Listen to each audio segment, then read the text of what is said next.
welcome again to the Real Estate Investing Made Simple live stream with LeAnn Riley. And today my guest is Eric Janson. Hello. And so we do live interviews monthly with experts and leaders in real estate investing nationally. I'm LeAnn Riley. I'm a national real estate coach and a broker here in Minnesota.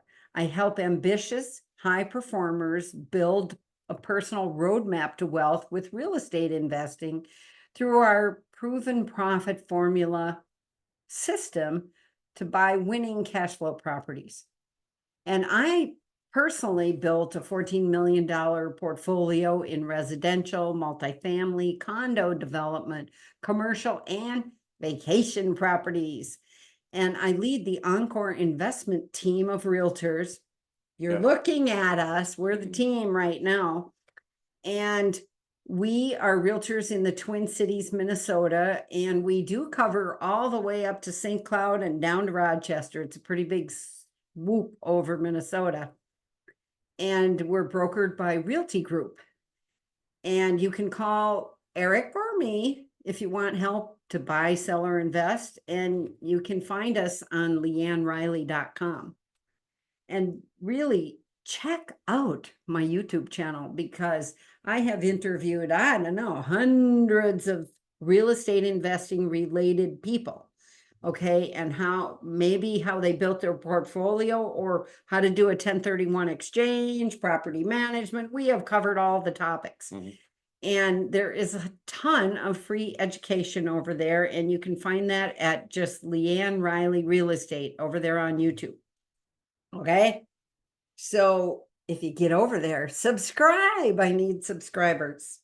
So today's topic again is the NAR settlement. Okay. And how do you pick a good agent? What are you looking for? So we'll talk about that. And now, Eric, do you want to introduce yourself? What I'm going to say is he's really a good tech guy. And we've been working together for, I think, about 6 or 7 years. No, we've known each other about that long. Oh, okay. Maybe working together for 5, I think. Yeah, okay. But it really helps when you're a realtor to have someone to collaborate with and bounce things around. For and, sure. The coaching business that I run is a digital marketing business. And I just want you to know, Eric is the backbone behind that.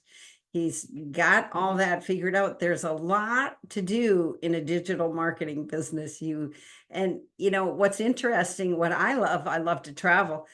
A lot of the people on my team are from foreign countries, Portugal, got to go there, and just different places because vendors, they're pretty smart and they're young millennials is what I would say. So it's kind of a fun business. So today, Eric, what else do you want to say about you as far as introduction? Well, real estate agent, Encore Investment Team. Again, I'm the backbone of the proven profit formula. I do coaching as well with agents. Been in industry since about 2012, I think it is. Doing a lot of investment type transactions, wholesaling, rent to own, and the like. Helped a lot of investors over the years buy duplexes, sell duplexes, buy single families, and all that kind of stuff. So that's kind of it for the most part. And again, work with LeAnn the last 5 years. I think I've been an agent for 6 now. So that's kind of the gist on me. So yeah, he knows a lot about real estate. He even once had a credit repair company. Mm-hmm. So there's so many ways to help investors or first-time buyers, whatever.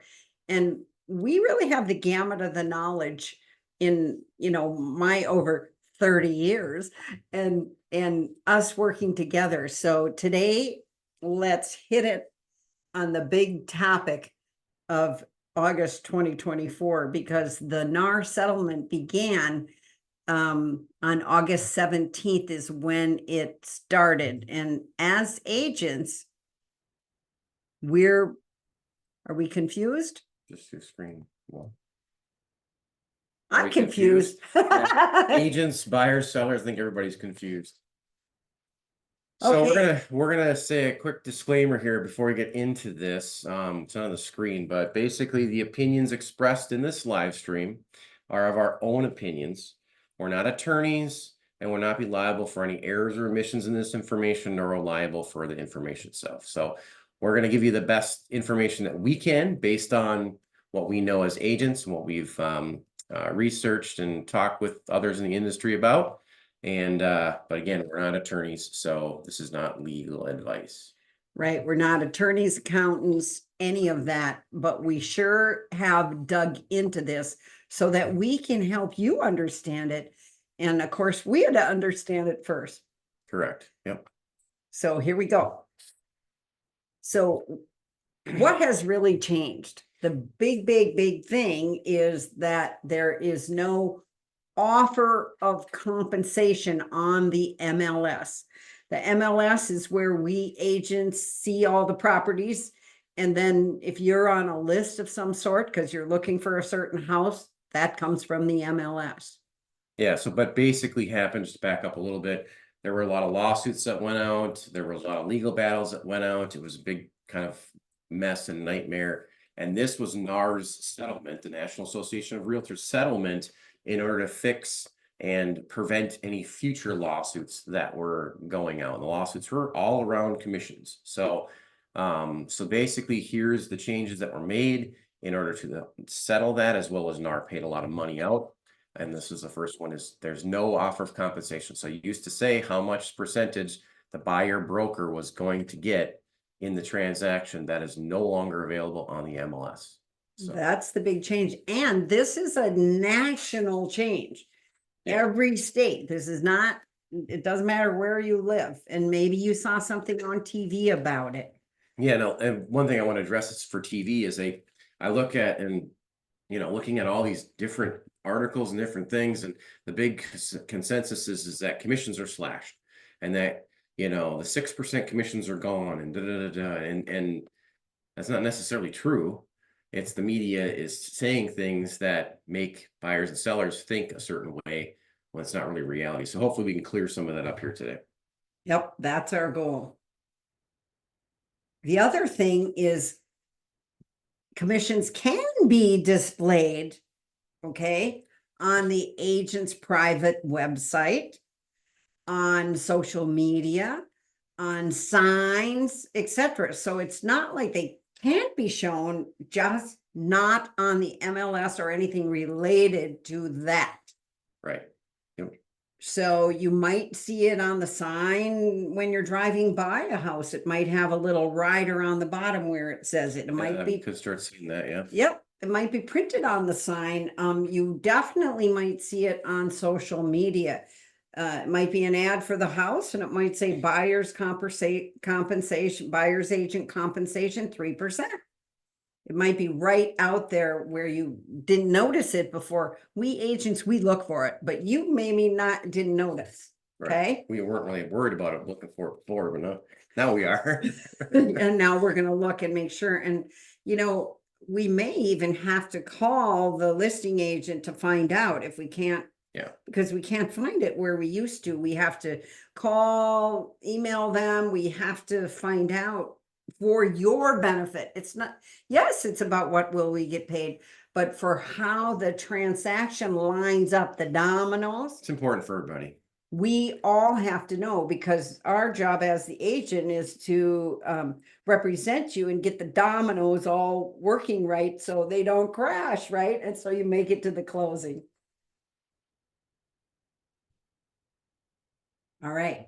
So what else changed? Well, you might hear that, like you just said, the commissions, they're going to go lower and it's all heck is breaking loose, but really it's just how the commissions are paid. They were always negotiable. Okay. That part hasn't changed. They were always negotiable, but Yeah, that's one thing the media is definitely misleading people on, is now you can negotiate the commissions. You could always do it. That never changed. So yeah.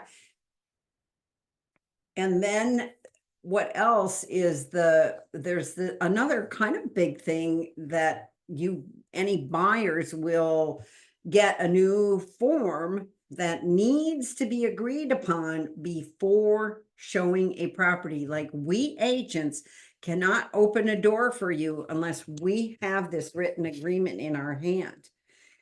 And if any of you have done a real estate transaction, another big piece is if an agent sits down and starts talking about real estate with you, there's an agency agreement. It's a form that explains how real estate agents get paid. That's always been a part of something that's supposed to be signed when you first start talking real estate with an agent. Mhm. Now we have another one on top of it, that we can't open that door till we have some sort of buyer representation agreement. Yep. We're gonna kind of explain the different kinds now, right? There has to be some kind of an agreement. It doesn't have to necessarily be a buyer's representation agreement, but there has to be an agreement signed with the broker, agent broker, and the buyer before they can actually look at that, or you can show them a house. Exception would be open houses, but yeah, like I have a buyer that wants to look at properties today, and the buyer rep has to be signed or some agreement prior to that. Okay, and for sellers, it's a little bit complex, or like I said, it's just needs to be explained. So we got 3 sections. We're gonna start with the kind of purple one. You can still pay the buyer's broker compensation through cooperating brokers. What the heck does that mean, Eric? So that's how it's always been done before. So basically, this is a scenario. Listing agent goes to meet with seller. Hey, I want to sell my house. Okay, great. Seller asks, what's the commission? Agent says 6%. Seller says, okay, I agree to that 6%. And listing agent would then take that 6% and they would split that with a cooperating broker who's going to bring then usually the buyer, unless they brought the buyer themselves, but in most cases, a cooperating broker that's going to bring the buyer, and then they'll give them, let's say, 3% of that commission. So the 6% would be cooperated between the brokerages, 3% to each. That's how the transactions have been done for quite some time. But that is going to start to go away little by little as brokerages start to move away. Some brokerages are fine with keeping that right now. Other brokerages are saying we're moving away from that. So, Yep. And then the second piece is you can now pay buyer's broker compensation directly as the seller or as seller concessions. Okay, what's seller concessions? Usually it might have been some sort of seller paid closing costs would be a seller concession. What else? buying down interest rates. Things like Yeah, that. an interest rate buy down, maybe down payment assistance programs that didn't come from the seller, but that would be included sort of as a concession. And the seller, let's say I'm the seller, you're the buyer, and I'm going to list my house at 6%. I can decide I don't want to pay that extra 3%. I'm going to pay Eric 3%. He's worth it. Okay. But I may not want to pay that buyer broker. Okay. The 3%. Okay. The point here is the seller gets to decide that, right? Yeah, so basically how that's working now is that seller's meeting with listing agent rather than giving the listing agent 6%. Now that negotiation is between them as far as what that listing agent's commission is. So let's say now that's 3%. Okay, so seller's going to pay listing agent 3%. Now the seller can decide, do I want to pay the buyer's broker, but buyer's agent anything as well? And if I'm going to do the same 3%, the seller can then agree, okay, I'm going to pay 3% to that agent as well directly. So it's not going kind of through cooperating brokers anymore. It's coming from the seller directly to the buyer's broker. So it's the same 6%. It's just a different way to get there. It's a different form. It's a different route, but it's the same 6%. Yep. Or the seller can say, I'll pay the 3% to Eric because he's listing my property, but I'm not going to tell anybody until I see the deal how I'm gonna pay, if I am or not gonna pay that other side. Right. That can get very tricky. Yeah, it can for sure. Because basically the seller's saying, I'm gonna pay listing agent 3%, I'm gonna pay the buyer's agent 3%. But I don't want you, a listing agent, to tell the buyer's agent that I'm paying them. I don't want them to know, so that you wouldn't disclose that, to see kind of what they came back with and how that all transpired. So it makes it's harder to navigate, because now the buyer's agent's kind of in the dark, not knowing what they need to do to move forward with the transaction. It could potentially even cause the buyer to not want to work with that seller, because they're hiding stuff and they don't know if they're going to have to pay their agent now. But they know that there's some compensation, they just don't know what. And so it could cause issues, is what we're saying. And so, I would recommend disclosing it, but sellers do have the option not to disclose. Okay, and we'll explain a little bit more as we go along. And the third thing here is they could choose not to pay any buyer's broker compensation. That's kind of what he was saying, but they can change their minds when they receive an offer. It depends on how that offer comes in. Then it can be determined. So there's more factors, and it's complicated. Let's face it, right? We had to study a lot even to discern this much, okay? Now, if you're a buyer, here's the key points. You must have an agreement signed with an agent before touring a home, except for if it's an open house. And that agreement can differ. It can be, do we say it on the next slide, or? It could be a facilitator agreement, it could be a buyer rep agreement, it could be a buyer rep agreement, exclusive, non-exclusive. There's also a touring agreement.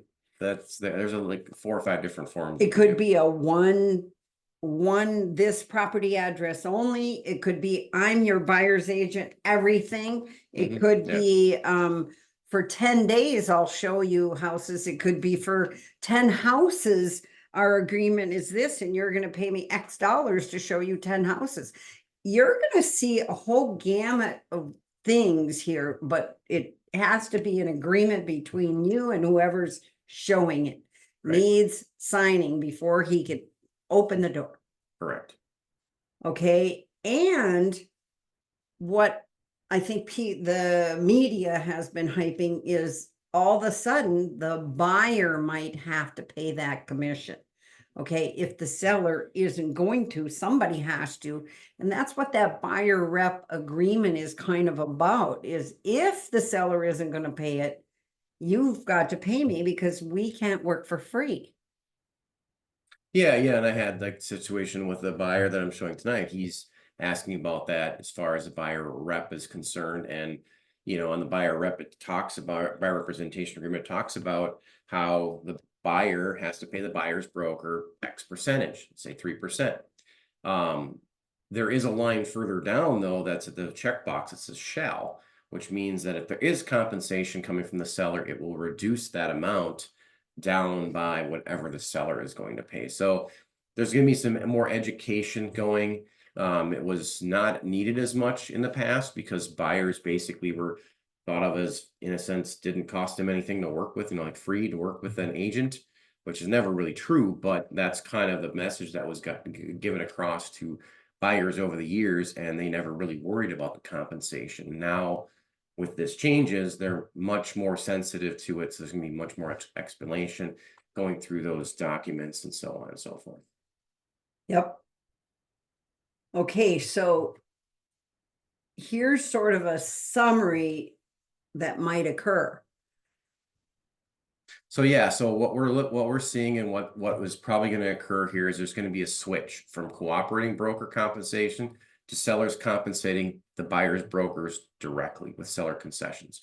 So the old way of seller gives listing agent 6%, listing agent then cooperates with another broker, buyer broker, splitting that fee.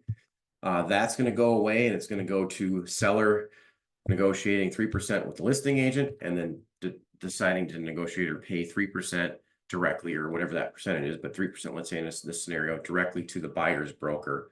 We're going to see it switch to that. So it's kind of separating the commissions now.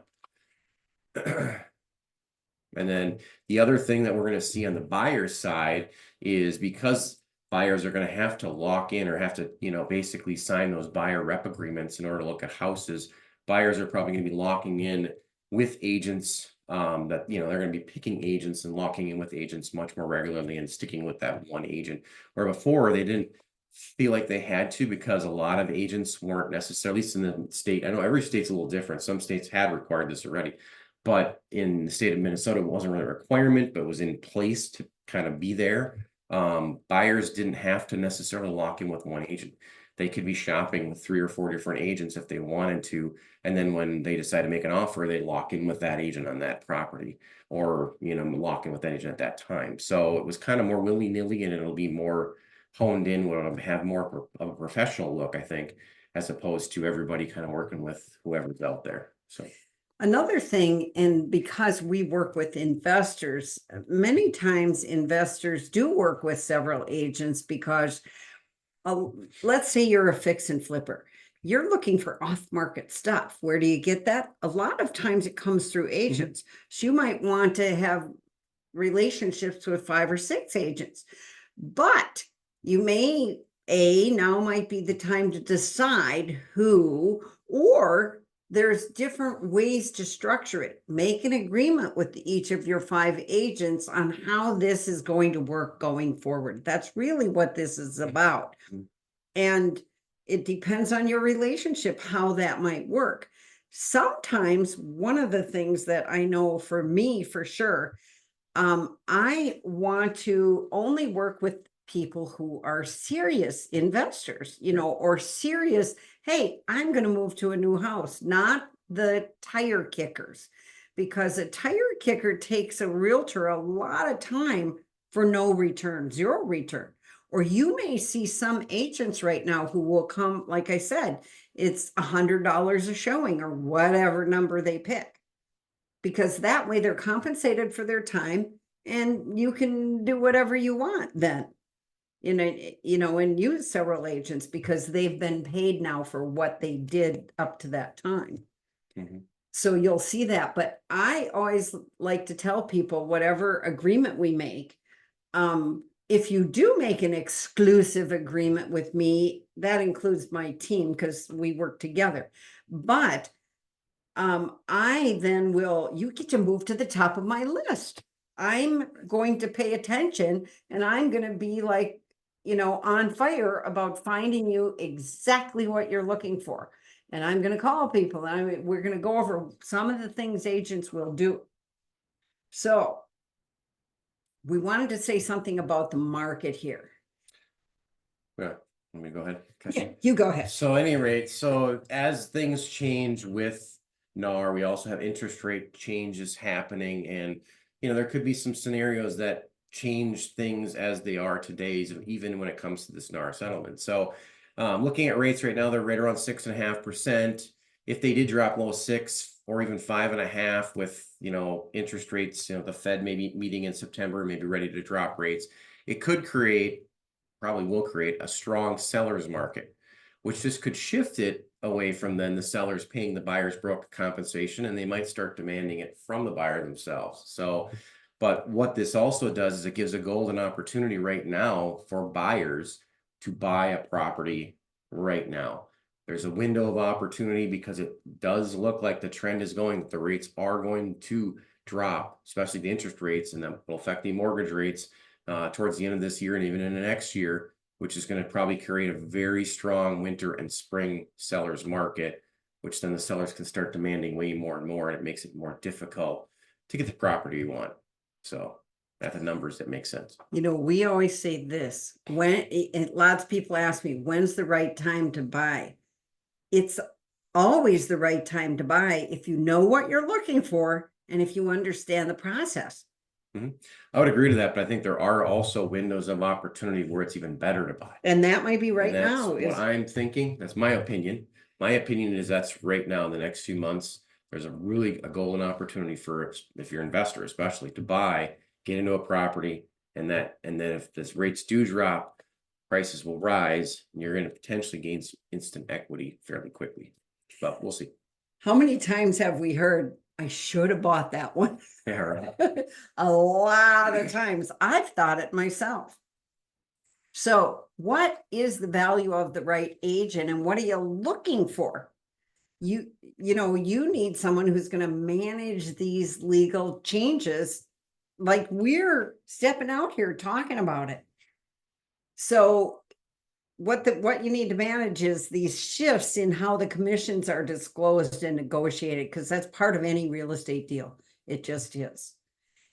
And so a knowledgeable agent can help you understand these changes, which is why we're talking today. And we also can help ensure that you're making informed decisions, not just willy-nilly, I don't understand it decisions, because our job is to protect your interest. Yeah, and I would say that right now we might not see a huge shift in a lot of changes that are made from the consumer standpoint as far as the buyers and sellers are concerned, because it might stay kind of the same for a little while as people start to navigate it. But there is going to start to become more and more of a negotiation piece that really plays a big part potentially in this, where the right agent's going to be able to help you with that negotiation and make sure you get the best deal for you, whether you're a seller or whether you're a buyer. Having been in the real estate market for years, it has its ups and downs, went through 2008 and early 2000s and all those. One of the things like COVID caused was multiple offers. And we as agents, we had to learn new tricks, let's call it, because we had to win over 20 offers. Yeah. How do you do that? You have to have the right brokerage who is training you properly, because the education matters and you got to be cutting edge. And there is ways, and that's what we're trying to say. This knowledgeable agent is worth money. It can save you money. It can get you deals, all of that. So be mindful of who you pick. You go ahead and do that one. So yeah, we just talked about negotiation. This is just kind of reiterating that, but expert negotiation skills is another key component that you're going to want in the right agent. Again, like she talked about, when we in that multiple offer situation, we had to learn a lot of different skills and tactics and different ways to navigate that transaction from both sides. Whether you were a seller, was kind of easy for that situation, but then buyers on the other side, and the market always changes, so you'll have to flip that depending on which side you're on. But having a skilled negotiator on your side becomes even more crucial as things like this change. It really will there will be a negotiation component to this that's going to change how transactions are done. But the right agent will advocate for your best terms, whether you're buying or whether you're selling, to ensure you get the most value out of your transaction. Here's a great example that I just did over 4th of July. It was a townhome in Eden Prairie that needed a little fixing, a little zhuzhing up, right? And with my skills of helping investors, I knew exactly where to price that. And I showed the client how and why. And I did a certain open house, a certain system. I followed our system. Okay. And I had 14 offers, didn't I? Yeah, I think I had 14 multiple offers, 14 offers in 4 days. Okay, now there's a science to going through those, a big science, and then picking the right one. And the right one doesn't always work. Actually, offer number 1 did not work. And I think I ended up with number 3 is who actually bought that property. But my seller walked away with, he said, this is going to fund his travel for many years. Difference than had I have just put it on the market without a system. Right, for sure. So that's what we're saying, negotiation. Another thing I just want to tell you, I'm a CNE, certified negotiation expert. Less than 0.1% of real estate agents are certified negotiation experts. I took a week-long course with a professor from Harvard to learn that, and it was gold. Okay, And then the last one, the big one is you need someone, an agent that has access to exclusive listings. And what we're talking about is off-market stuff, especially if you're an investor. There's a whole world going on out there called wholesale, which is properties that wholesalers find that usually need some sort of fixing. And that's pretty much in the off-market area that goes on. Now, us as investors have a bunch of relationships with those wholesalers. We know how to help you and represent you in a deal like that. It's not always a fix and flipper though. Sometimes it's a what I call a grandma house. It's maybe just some wallpaper and carpet. But you know, there is, and sometimes it's just knowing, and I know an investor right now who is unloading a portfolio because he is moving locations of his money. Yep. Okay, so that means I got first dib information. So you want to pick an agent who's connected is our point here. And an experienced agent with this big network, like I'm saying, they can provide access to exclusive opportunities, which give you a competitive edge, whether you're going to move into it to live in. You might hear about it before it hits the market or day one, so you can run over there and get it before anybody else. That helps. For sure. Yeah. Okay, and then this market knowledge, you know, we're knowledgeable, and Eric is kind of a data geek. And I love that because then I'm like, okay, what's happening in this market? What's happening here? He likes to study that, and that helps us keep our pulse on what's going on. Market conditions do fluctuate, and like the election is an example. We're going to have a little bit of a ride. Inventory can change really quickly too. I've seen that in the multifamily world, duplex, fourplex. A few years ago, it was easy to find product for our buyers. Then it's gotten tighter and tighter, and of course, the prices are rising a lot. Yep. In the multifamily sector. Yeah. So a seasoned agent stays on top of these trends and provides insights that help you make smart decisions about when to buy, where to buy, when to sell, how to structure it, all that. And, you know, because my coaching business is national, I know a lot about a lot of markets, and there's synergy or things to compare. Here's a great example.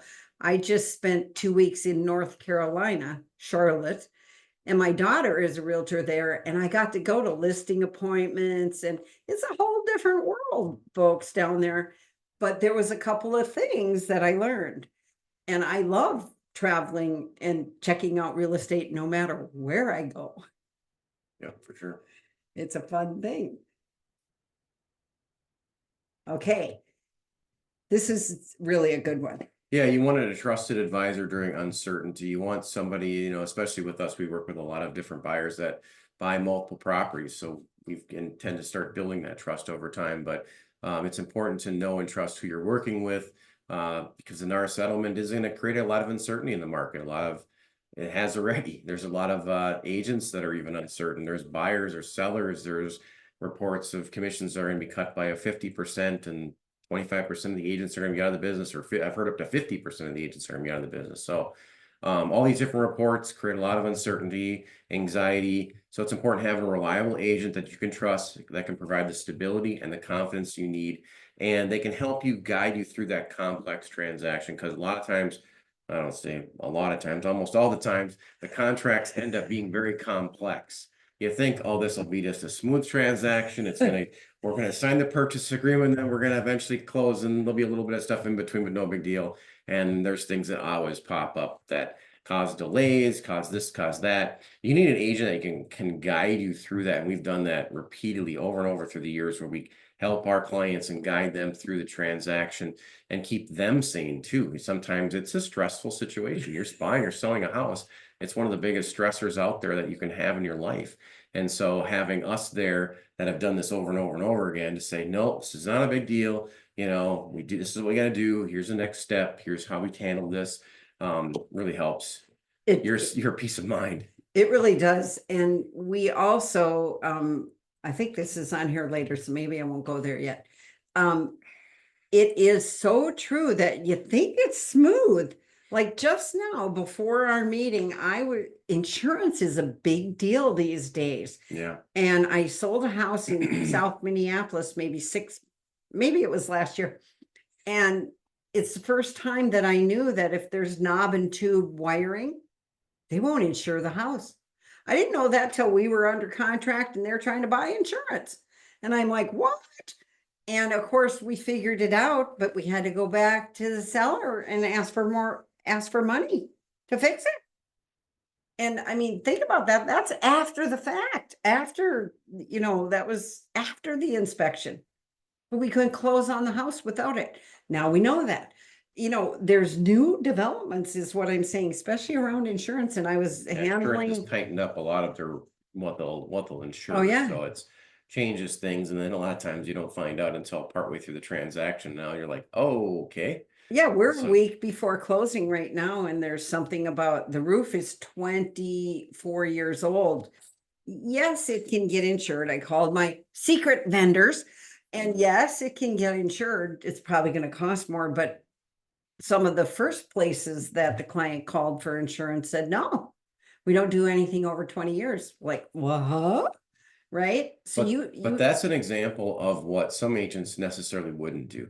So, LeAnn took the step of, okay, it needs to be under 20 years. This insurance company's saying no. Now what do I do? Some agents might be like, well, I guess maybe the deal gets canceled. I don't know. They might not be able to know how to navigate that situation. Where LeAnn, within a few minutes is on the phone with a different, insurance agent, and yep, I'll insure that, and on moves the transaction. So, Yep, I gave that contact to my client. Here's somebody you can call, and I also, like I said, we're on your side to, I said, you better shop the insurance. Maybe he was going to his regular agent. I don't even know. right.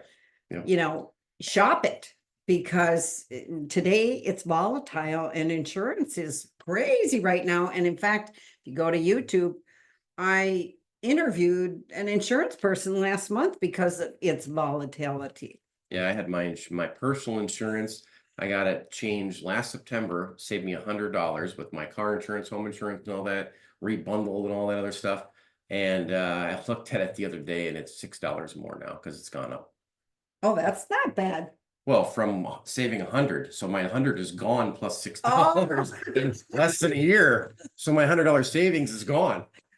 So now I'm paying $6. So I'm saving what I'm basically paying what I was paying a year ago, but I thought I was going to be saving $100 moving forward for a while, and it didn't even make it a year. So yeah, well, after I did the insurance interview, it scared me enough that I recalled and reviewed all my insurance to just check and make sure you're covered properly. yeah. Okay. So our value as an agent, there's kind of three big things. We have rare expertise. Less than 1% of the agents out there understand investment property. And not only do we understand it, I teach it. We teach it together nationally. So we teach how to figure out the deal. And you know what? Investing is about the numbers, folks. It really is. Is it a good deal or is it a bad deal? Most people don't know the difference or how to tell, and that's what we teach. Yep. There's a video on there that you did that's like a deal review. We actually show you how to do it. It's free. Our formula is over there on my YouTube channel. Yep. It's right there. Negotiation skills I already shared with you. It's rare. Every deal is different. Mm-hmm. I'm telling you. Oh, for sure. We come to work in the morning and say, guess what happened? And it's something new. And then risk management is really important as you're buying, if you're selling. You know, we're helping you mitigate your risk by being informed, trustworthy agents. So that's what you're looking for in an agent, all of this. Okay, whether you're selling or buying. Yeah, and I would say in the risk management, that could be something from the lines of there's a railroad track in the backyard, or I mean, one thing that I've talked to my clients a lot about is, get investors and they want to buy a rental property and they don't care if it's a 1 or a 2 bedroom, house or whatever it is. And I always kind of try to rein them in a little bit and say, you can buy whatever you want, but I just want to let you know, what's your end goal with this? You're eventually going to sell this property, correct? Yeah, I'm going to sell it, 10 years down the line or whatever, right? Okay, so if you're going to sell this property eventually and it's only a 1 bedroom house, how easy is that going to be to sell? And so you start to kind of think about those things of it's a long-term thing. It's not just getting it and getting a renter in there and making cash flow, which is, again, there's a lot of teaching that goes on to that because sometimes they don't even know if they're really cash flowing. But then from that, it's what risks are you going to have as far as longer term? Your buyer pool for 1 bedroom is going to be like next to nothing. A 2 bedroom, a little bit more, but you really want that 3 bedroom, 2 bath, or the ability to make it that. So I kind of talked to them about that. Again, if they want to buy a 2 bedroom or 1 bedroom, that's up to them. If it's a townhome, that's completely different. But just an example of something that we talk about to try to help you, kind of figure things out as far as that goes. And again, it's up to you, but just give you that example. Yeah, it's a great one. One of my students just a couple weeks ago brought you can bring a deal review forward, but I make them fill out all the numbers and everything. And I pulled it up and I was looking at the pictures and it took me 1 second, you guys. Picture number 2. I saw it, but I didn't say anything. Okay, I saw the problem. Didn't say anything. We looked at all the pictures. She talked about everything, and then I said, there's an anomaly here.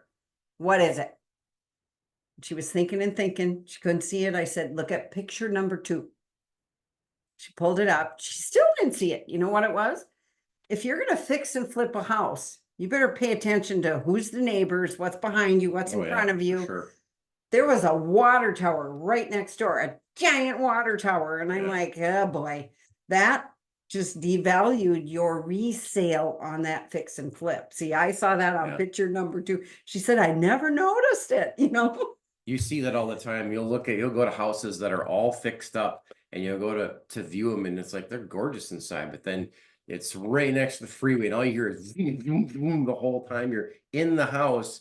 You can't hear anything even the person's next to you saying because the freeway is so loud or whatever. Like she said, a water tower in the backyard, or you got a factory built next door. I've had that before where you've got like the bakery is right next door to your house. Well, yeah, you might be able to rent it just fine, but when you go to try to sell that thing later, it's gonna be challenging.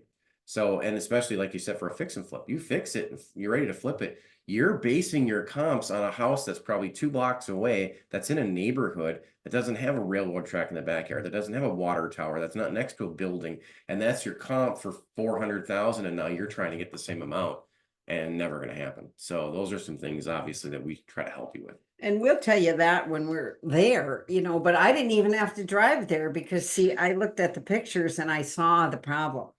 Right. And that's what we teach is why drive there? This is all about figuring out the formula before you get there. Yep. And then if the formula works and everything else looks good, then run. Yeah. Yeah. And there are those properties out there where it's like, this is a good deal. We want to get this one now. So actually I did my group coaching today, and we pulled up it was the first one on the list of this. And I said, let's just look at this one. And actually, you know what? It turned out we went through it then, and yeah, they're looking at it. So that was just luck of the draw, right? So it's all about, can you tell what's good deal and what's a bad deal? Or, do you love that house when there's power lines in the background yard? You might not even notice them because the house is so cool, but you got to think about it. Mm-hmm.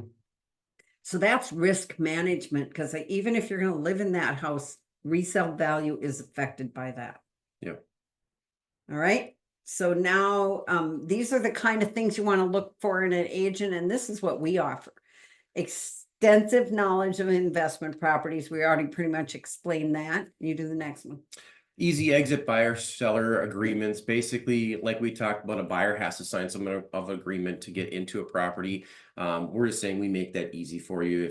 If things aren't working out and you're like, I don't really like you, Eric, I don't really want to work with you, we're not gonna I'm not gonna say, sorry, you signed a contract, you're bound for life. No, it's not like that at all. So it's something that we'll let you out of if need be. So Yeah, I say it's like dating, looking for houses, you're spending time together and whatever, or selling a house, but no, we honor our integrity, and if it's not working for you, it's probably not working for us. right. We'll figure it out. Yep. It's about communication, so we call it easy exit. The next one is comprehensive vendor list. I looked at our vendor list right before when we were making the PowerPoint. We have over 400 people, 400 vendors on our list, and not anybody just gets on there. They're vetted, yeah. They are vetted. We've either used them, our clients have used them. They're vetted people. Other realtors are great resources too, but these are vetted people that over there, that's 30 years, guys. Yep. There's a lot of people on there that are just priceless, that are a cell phone call away. Like, I got that insurance answer in a minute. Then we offer education, as far as if you're looking to buy a property, sell a property, or if you're an investor, we help educate you through the process of that. And then we also have the Proven Profit coaching program, formula coaching program. So LeAnn has that, and that's another way we help teach people investing specifically. Yeah, that's in depth. There's anything from a 7-week program to a full year or more high-end program where I will hold your hand. Okay, and then the Perfect Property program. Yeah, so LeAnn talked about working with wholesalers. We do a lot of that, where we work with wholesalers who will have properties that are, usually more fixer-upper kind of properties that are available, that we can then work with the wholesaler, work with our buyer, and get a deal done that's not on the market. This isn't on the MLS, and then that 50 million people are seeing it on there. It's different than that. Well, the Perfect Property program is a program that I specifically do, where it's specific off-market properties, but it's me working with a buyer one-on-one to tailor make what they're looking for. So if I have a buyer that says, I want a duplex in St. Paul, here's a price range, here's kind of what I'm looking for, then I will go out and contact the sellers directly, so it's not on the market, and find sellers that are potentially willing to sell those properties and something that might fit and work for my client. So that's what the Perfect Property program is about. It's an off-market property. Yep, it's a matching thing, Yep. but he's actually calling people who aren't even listed. Right. And seeing if he can find you your perfect property. Yep. And then we have an extensive list of investor buyers. So Yep. if someone has investment property, I probably have someone between us. And that's beneficial, and those kind of go together, those last two. So when I'm talking to these sellers that are looking to sell, maybe that property that I called on doesn't work for the buyer that I called for. But because we have a list of buyers that are looking for properties, if that seller wants to sell and that property makes sense numbers wise, maybe there's another buyer that we have available that could buy that property. So a lot of times sellers, if they have a duplex, especially if it's a duplex or a triplex or fourplex, something that's, you got tenants in already, you don't really want to have to list it. Like, that's a big drawback for an investor is I've got a fourplex and it's all fully occupied. I don't want to put it on the market and have my tenants mad at me forever because I got 20 million people going in and out of it, and they got to get 24-hour notice, and it's just a big hassle.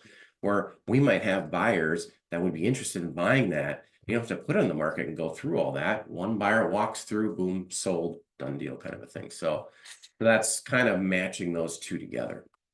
Another great thing I like about the fix and flippers, that we help them find that property. When they get it all fixed up, then we list that property, that new, beautiful, remodeled property out there, for lots of first-time home buyers love those already beautiful, Right. new fixed up properties. Yep, for sure. So there's lots of ways you can work with the Encore Investment Team, and we can help you and earn your trust and help you get what works for you. Yep. We'll help you find lenders, all that too. Okay, so hey, how do you contact us? Here it is. Over there, you can, that's my cell, and that's my email right there, and Eric is on the right. That's how you contact us. Sell an email. Yep. You can email us. We both offer free strategy sessions. How we do that, we'll meet with you on Zoom and we go over the process, or we that's how, kind of like our first date. We have to figure out who you are, what do you want, how can we help, like that. If you're looking to sell, we'll obviously go out to the property too, but Yeah, we gotta go look. more for buyers, we'll meet with them on Zoom, but we could meet with sellers too on Zoom. Yeah, but yeah, we always have to see the property then, because what's described and what you see when you drive up is always different. Yeah, it can be. Well, you got to get eyes on it to really be able to understand what it is and what it can sell for. So, well, and this is where an experienced realtor can come in and help. It may just be one little thing, like too much stuff in your house, but it might just be, wow, there's this one thing that needs some fixing. I will go ahead and say it right away when I'm there. Ooh, there's this one thing. well, even from that standpoint, not to get off topic too much, but when you're looking at listing, there's a couple different areas too. There's different things that we've dealt with through the years that are different than other agents too. Like LeAnn's done a lot of listings for those that are getting up there in age and they need to kind of transition out of their home. And how do you go through that whole process of transitioning out, maybe into a nursing home? And what do you do with your stuff? And how does all that work? And so she's done a lot of that with we put a whole system in place to be able to help those individuals transition from being in their house to transition out and getting that house sold top dollar. So yeah, and sometimes, like recently I had a client that had Alzheimer's, and I could tell, I knew her already. And of course I had to get the family involved, because they really had to sign the listing papers and take care of everything and get her in the assisted living. But we have a senior concierge service, we call it. And we can go anywhere from, I can bring in a cash offer if you want, and just, you can get out of there quick. You can leave whatever you want to leave and we'll take care of all that, all the way over to all the services to help the family get the person to where they need to be. And then even a company who will come and help measure their new place and what will fit and won't fit, all of the proper vendors that could help that. And that's happening more and more and more. And actually, if you study the population, over 50% of the population will be over 50 years old in the next 5 years. You know what that means for investors? A lot of grandma houses. yeah. And one thing I've been dealing with more so recently is going through properties that have to go through probate. Person passes away, I get the call, hey, so-and-so passed away. What do I do with the house? How do I do this? Was there a will? Isn't there a will? How is that process navigated? And how do I get the property to be able to sell? There's a process that needs to be done for that. And it's not just you just take the house and sell it. You don't have the right to sell it. So there's a process you need to go through. And that's what I've been navigating my clients through more recently. So yeah, exactly. With the baby boomer generation now getting older, there's going to be an opportunity for a lot of those, like she talks about grandma houses, and the opportunities for fixers, or if you're doing like the BRRRR strategy for investors, and get at some value add, and then being able to then refinance and get a tenant in there and all that kind of good stuff. So taking advantage of those opportunities, because they're going to be out there. They're always out there. You got to know how to find them. So does anybody have any questions? If you do, stick it there in the chat box and we'll answer them. Otherwise, I see Jerry's here. Hi, Jerry. And I see Amy's here too. So just go ahead and put it in the chat box. Otherwise, we're going to sign off. I'll give you a minute. Any questions? I really hope we helped you understand the NAR settlement or kind of some changes. And now, at least no matter what state, because I can see we have several out-of-state people here, it doesn't matter. Now you won't be shocked when someone suddenly wants to throw a piece of paper in front of you before you go see a house, right? And they need to be able to explain it. So I really hope we helped kind of settle the confusion for you. Yeah, no, be afraid to ask questions if it doesn't make sense, or, I mean, especially if you don't know the agent that well. I mean, not that agents are trying to take advantage of you, that's probably not, but just asking the questions and get clarification on what this means, what that means, why does it mean this, as far as, like I said, in the buyer rep agreement, it says in there the buyer has to pay the buyer broker X percentage. And, I've had that question recently where it's like, what? Well, I thought I didn't have to. Well, there's more to the document than that, where it talks about if there's other, if the other agents or the seller is willing to pay, then that will reduce that amount and things like that. And just so they understand that, because especially now the buyers are going to be way more sensitive, obviously, to having to pay commissions. Mhm. So It looks like we must cover the information really well because nobody has any questions. I hope that's what that means, huh? anything in the Q&A? Check the chat just to check the Q&A. No? The Q&A. Oh, over there. Oh, No. right. Okay. All right. We're signing off Take then. care. Have a good one. Yep. Bye-bye.